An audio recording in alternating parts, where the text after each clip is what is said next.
Chers amis, merci de nous rejoindre pour ces vidéos de carême ayant pour sujet l'Eucharistie, salut du monde. La Sainte Écriture ne permet pas de doute quant à la Sainte Trinité. Partout où le Fils va et parle, la gloire de la Trinité éclate avec lui. Du berceau de la crèche jusqu'au bois de la croix, la puissance et la majesté trinitaire se donnent à contempler. Ainsi, si nous tendons l'oreille, nous entendrons, nous aussi, cette voix qui se fit entendre des cieux. Celui-ci est mon Fils bien-aimé. Et aussitôt après, nous verrons, nous aussi, l'Esprit descendre du ciel comme une colombe, reposer sur lui. Nous l'entendrons d'ailleurs dans les Saintes Écritures remettre l'Esprit à son Père au moment d'expirer. « Père, entre vos mains, je remets mon esprit. » Et jusque dans ces derniers ordres, le Christ manifeste la très sainte Trinité en disant « Baptisez-les au nom du Père et du Fils et du Saint-Esprit. » Ainsi, voyez-vous, de la même manière, au cours de la messe, nous chantons « Gloire au Père et au Fils et au Saint-Esprit ». Et non contents de nous arrêter là, nous continuons de chanter la gloire et notre foi en ce Dieu trinitaire au travers du Gloria et du Credo. Ensuite, au cœur même de la messe, durant l'offertoire et durant le canon, le prêtre, qui est médiateur entre Dieu et les hommes, ne cesse de s'adresser tour à tour au Père, au Fils et au Saint-Esprit. Ainsi, nier leur participation et leur présence au cœur même du sacrifice eucharistique serait alors, évidemment, une folie. On prie le Père afin qu'il reçoive le sacrifice du Christ pour notre salut. Durant l'offertoire, nous lui offrons le pain et le vin par les mains du prêtre, dans la perspective du sacrifice qui sera bientôt présent sur l'autel. Et ce faisant, nous plaçons nous aussi sur la patène et dans le calice nos sacrifices, nos louanges, nos supplications, toutes nos offrandes spirituelles, afin qu'elles soient agréées par Dieu le Père.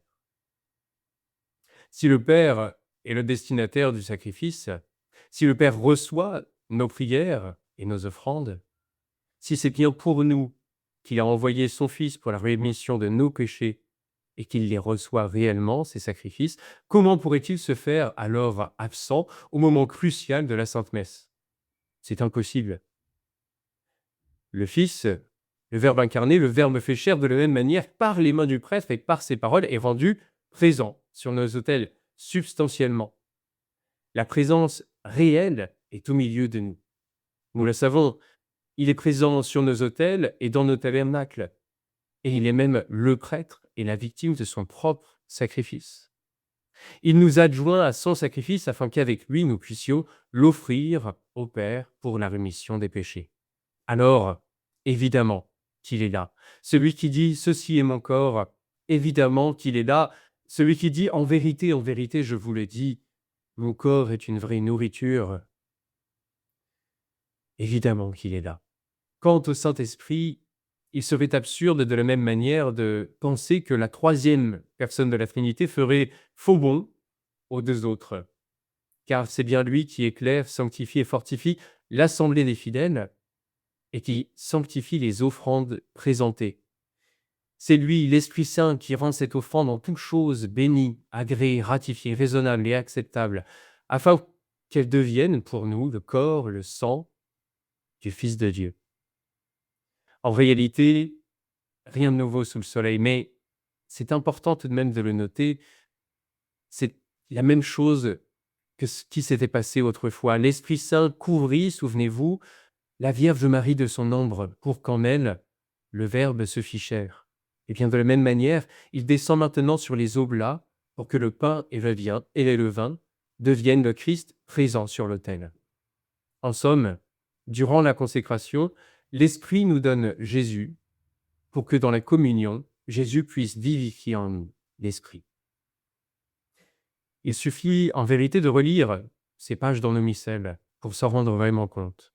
Et c'est d'ailleurs ce que je vous invite à faire durant ce carême et, à vrai dire, durant toute l'année, de régulièrement, durant les messes du dimanche et au cours des messes de semaine, de suivre avec le prêtre, même si il va plus vite que nous, c'est vrai, mais de suivre ces prières qui sont adressées successivement au Père, au Fils et au Saint-Esprit, afin de pouvoir mieux nous unir au sacrifice du Christ. Si nous nous unissons à la prière du prêtre, qui est portée par l'Esprit jusqu'au trône de gloire du Père éternel, nous entrerons davantage dans ce mystère, et nous verrons alors que la Trinité est bel et bien présente. Je prie pour vous et vous souhaite un bon carême. Amen.